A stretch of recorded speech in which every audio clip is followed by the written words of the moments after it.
So, good evening guys. So, nagpapakuha ako ng mga puting buhok. Kasi, aw, pangit siya tingnan. Ah! So, hindi ko papakita kung sinong kumukuha ng puting buhok. So, dapat ako lang.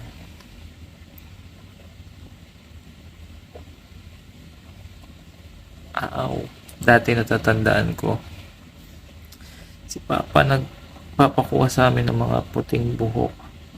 Tapos, sasabihin niya, babayaran niya kami. So, nag-aagawan kayong magkakapatid. Sinong kukuha? Aw! Tapos, bibigyan lang kami ni Papa ng 2 piso. So, masaya na kami nun.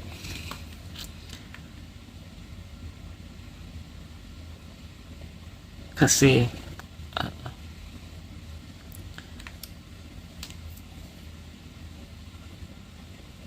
bibili kami ng kung ano-ano sa tindahan. So, yun.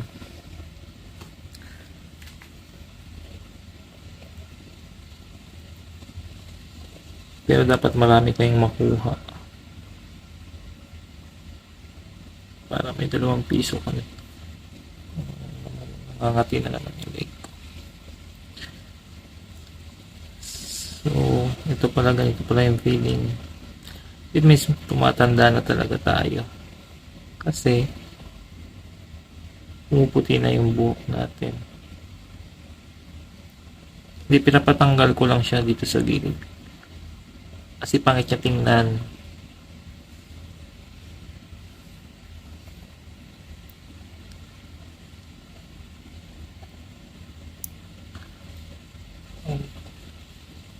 Pero masakit pala siya. Masakit siya.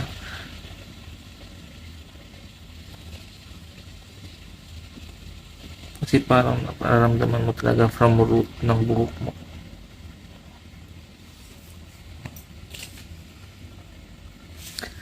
Hindi ko pinapakita kung sinong kumukuha ng puting buhok ko kasi bawal siya sa video. Sensitive siya.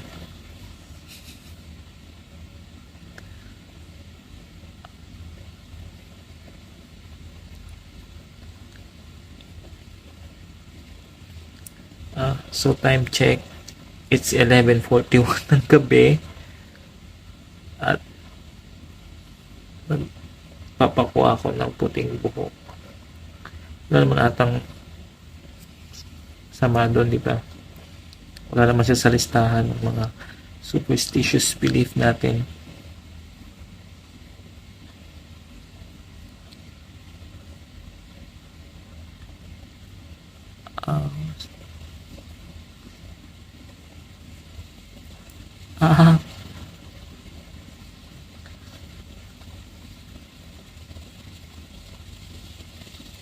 Kasi mas madami ako sa part na to.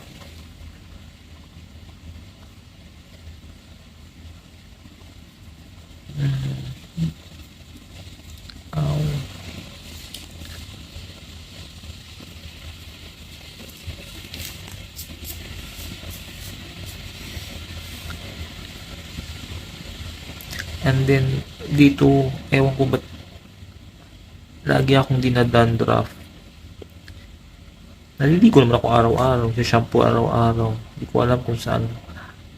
Sa tubig ba? O ewan.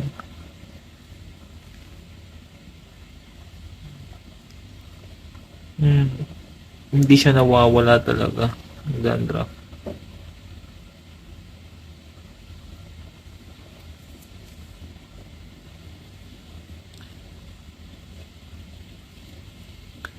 Kaya, may binili akong parang shampoo siya pero parang gamot. Yung pharmacist, tinanong ko, kabayan kasi. Another side po. Ayun, sabi ko, diba, bumili ako ng shampoo na parang gamot. Yun yung nirecommend ng kabayan na pharmacist. Twice a week siyang pwedeng gamitin. sakit talaga ang binubunot.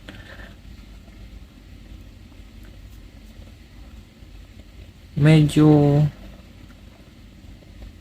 nag-less naman pero hindi talaga tatanggal, aray.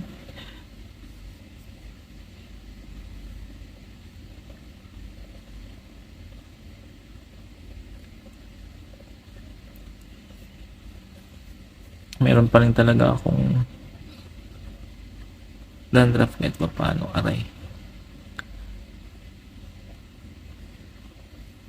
So tinry ko naman yung kung ano-ano, mga lemon o something, kaya pero hindi siya nawawala. So yun na lang talaga yung ano ko, bumili ako ng gamot sa dandruff. Nasa 20 something ata yung dirham. Compute nyo na lang sa peso, times nyo ng 15 point something or 15. Yun na yun. Ow.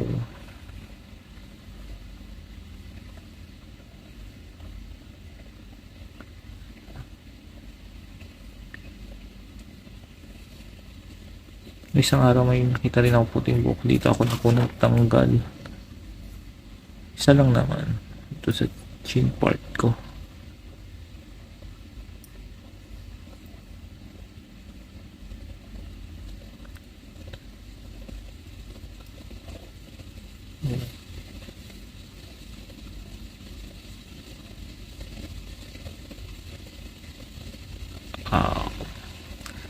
Masakit siya guys kasi dito sa pinakadulo banda.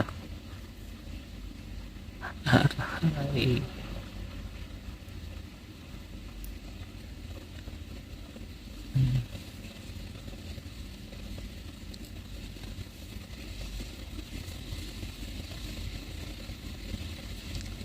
So hindi ako nag-OA, masakit lang talaga siya. Oh.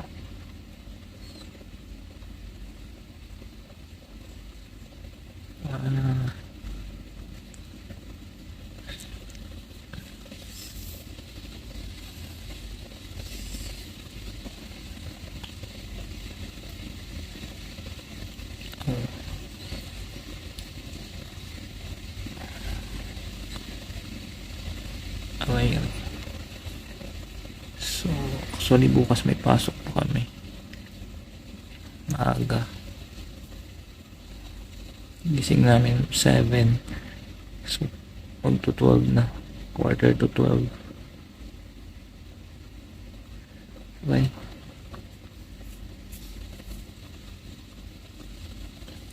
Tapos nang din namin manood ng PBB. Ako lang pala. Nanood ako ng PBB. Na-disappoint lang ako dahil babas na yung sinusuportahan ko. Hindi naman sinusuportahan dahil nagsisend ako ng mga votes, hindi naman. Wala lang, sila lang yung gusto ko ng team na yun.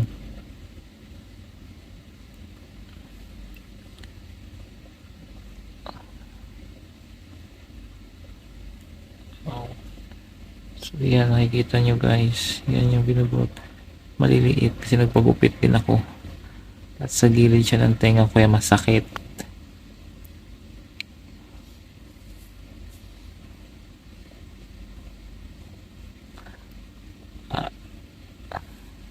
Ow.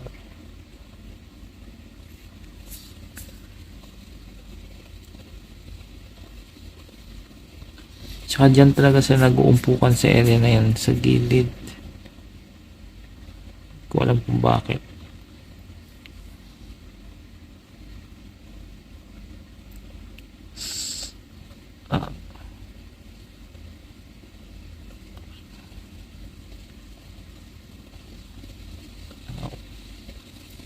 So putulin ko na tong video na to.